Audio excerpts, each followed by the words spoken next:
एवढं ज्ञानेश्वरीत केलंय संत ज्ञानेश्वर महाराजांनी. माऊली काय म्हणतात, बुद्धीच्या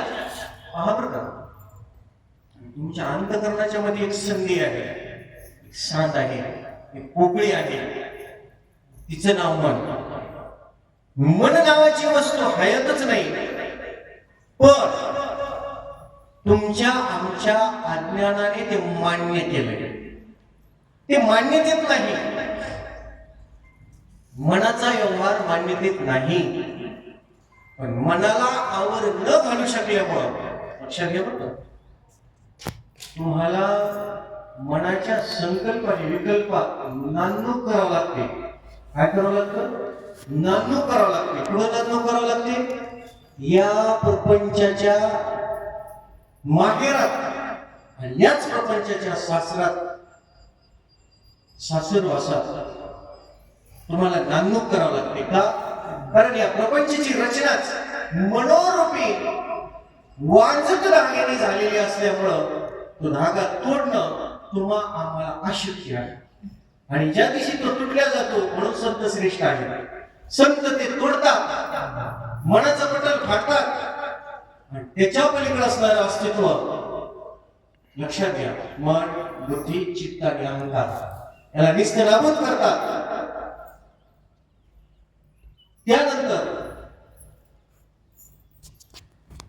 परमात्मा भगवान शिवाशी तदात्म पावण्याची युक्ती संत त्यांना देतात. कशी?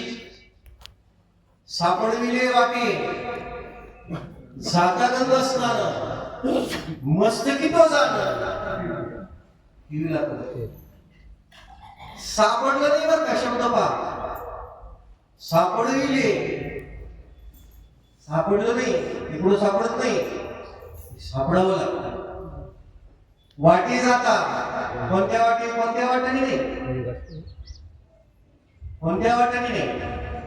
साधू संतांनी जी वाट दाखवली ना, संत तुकाराम महाराज म्हणतात,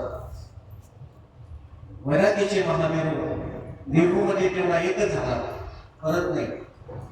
ते सांगतात, त्या वाटेने जाताना ते सापडलं नाही, सापडण्यासाठी प्रयत्न केले, सापडवून घेतलं, ते सापडत नाही, सापडण्याचा शोध केला, पण त्या वाटात ते सापडलं बरं का. कारण इथून मागचे साधक विचारतील तर तुम्हाला ते कुठं सापडलं, म्हणून त्यांनी हे उत्तर दिलं, सापडलं नाही, सापडविले वाटे जाता, त्या वाटेने जाता जे साधू संत गेले. गंगा स्नान, गंगा स्नान म्हणजे काय माहितीये का? हे गंगेत करतात ते स्नान नाही बरं. आता चला गंगा स्नानच करू आणि मग शिवाकडे येऊ. तुमच्या आमच्या शरीराच्या मध्ये इडा, पिंगला, सुषुम्ना नावाच्या 3 नाड्या. याचा कधी अभ्यास केलाय? नसला केलं तर ज्ञानेश्वरीत आहे. याला त्रिवेणी संगम म्हणतात. लक्षात घ्या. आता तुकोबारायांनी गंगा स्नान वाट तुम्हाला कळली. आता कोणती वाट? ज्ञानदेवी रचिला पाय. ज्ञानेश्वरांनी जो मार्ग रचिला त्या मार्गाने मी गेलो. हे कुठले तुकोबाराय म्हणतात पडतात, लक्षात घ्या. पण गेलो, सापडविलं, पण वाटे जाता, पण काय? गंगा स्नान. आता गंगा स्नान केल्यानंतरच ते मस्तकावर हात ठेवतात आणि कृपा करतात. आता गंगा स्नान कुठं सापडायचं? अडचणच आहे. संत तुकाराम महाराज, तुम्ही जे बोलता माऊली, तुम्ही आम्हाला शिव दाखवणार आहात आज, पण संत तुकाराम महाराज तुमच्या वाटेने गेले असता जे गंगा स्नान केले ते आम्हाला पाहिजे.